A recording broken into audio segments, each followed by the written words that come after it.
¿Cómo murió Judas? Casi siempre esta pregunta la hacen muchos, de hecho, y casi siempre hemos respondido que murió ahorcado. Sin embargo, la Escritura nos da dos versiones de la muerte de Judas. La primera la encontramos en el Evangelio según San Mateo, capítulo 27, versículo 5. Ahí dice así: Judas tiró las monedas en el santuario, después se retiró y fue y se ahorcó. Es la típica respuesta de que Judas murió ahorcado. Sin embargo, hay una segunda versión un poco olvidada que la encontramos en los Hechos de los Apóstoles, capítulo 1, versículo 18.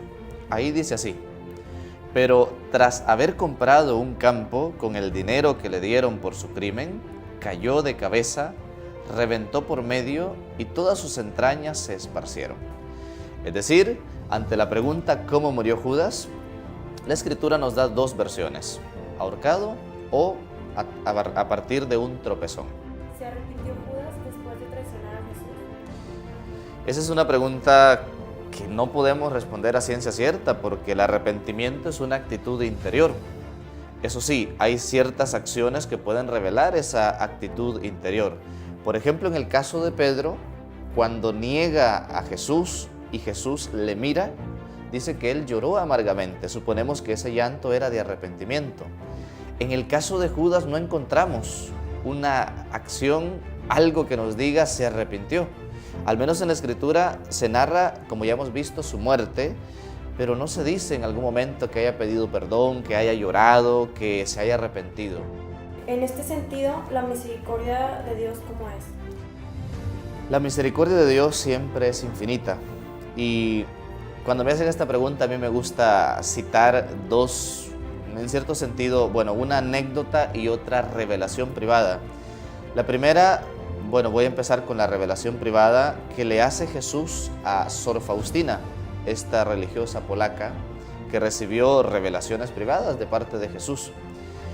Y esta santa de hecho le preguntó a Jesús cuál era el destino de Judas, que creo que es una curiosidad que muchos tienen. Y la respuesta de Jesús a esta santa, cuando yo la supe por primera vez, me impactó. De hecho, la encontramos en el diario de Sor Faustina. Jesús le respondió: si los hombres supieran el destino de Judas, abusarían de mi misericordia, como para hacer ver que la misericordia de Dios es infinita, siempre y cuando haya arrepentimiento. Es decir, si Judas se arrepintió, y eso ya lo hemos dicho, no lo sabemos, la misericordia de Dios siempre está abierta para aquel que se arrepiente. Y la segunda respuesta es a partir de una anécdota que, si no mal recuerdo, fue San Antonio de Padua que la cuenta en alguno de sus escritos. Y cuenta que una viejita fue en su tiempo a visitarle muy adolorida porque su hijo había fallecido.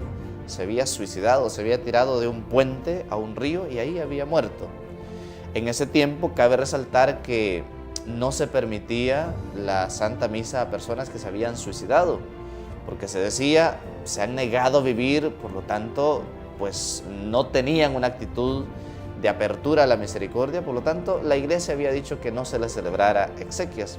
Sin embargo, eso pues hoy después ha cambiado. El santo, cuando esta viejecita le pregunta sobre su hijo, que cómo podía rezar por él porque se había suicidado, le responde: entre el puente y el río hay un espacio, y ese espacio es el de la misericordia de Dios. Es un espacio entre la persona y Dios. No sabemos qué pasa ahí. La persona que se suicida, por ejemplo, en los últimos momentos, cuando ya se da cuenta de que está perdiendo su vida, ahí es un espacio probablemente en el que se dé cuenta del valor de la vida. Es un espacio en donde ella está a solas con Dios y puede que en esos momentos se arrepienta.